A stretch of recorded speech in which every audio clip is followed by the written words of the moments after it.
Charlie, recently we've been talking quite a bit about self-learning teams. Can you address that? Well, I've always been struck that teams that can learn together are going to be better off than the teams who kind of go through a set of procedures and get some sort of outcome. But a team that really learns gets better at what it does all the time. And we're living in a day and age when change is the norm. Status quo equals change. And so those people that are going to maintain the status quo have to at least be changing to some degree. But if you want to sort of prosper, if you will, or to thrive in this kind of an environment, you need to be ever changing, growing, developing, becoming more of who you're capable of becoming, perhaps getting rid of more of the mud and exposing more of the gold, or allowing yourself to actualize your potential. Well, that takes learning.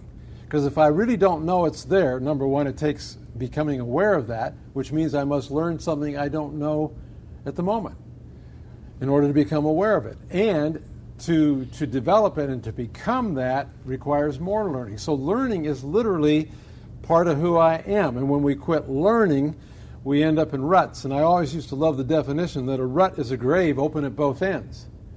And so I don't care to be caught in ruts. I think we were made to fly.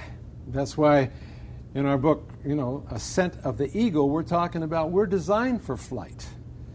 And when we exercise our wings and we're moving and flying and changing, we will experience greater positive flows of energy within ourselves.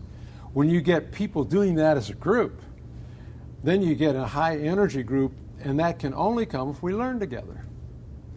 So it's not only learning as a person, it's learning together. And it's more fun to learn with somebody else because you can learn at a higher rate. Because you would be bringing your experience, your expertise, your unique set of ideas that I don't have. I can invent and do things with what I have, but I can do even more if I have my stuff plus your stuff. And the same would be true for you. And at the same time, it's now becoming an organizational imperative because we're caught in an information deluge from all sides. It's overload.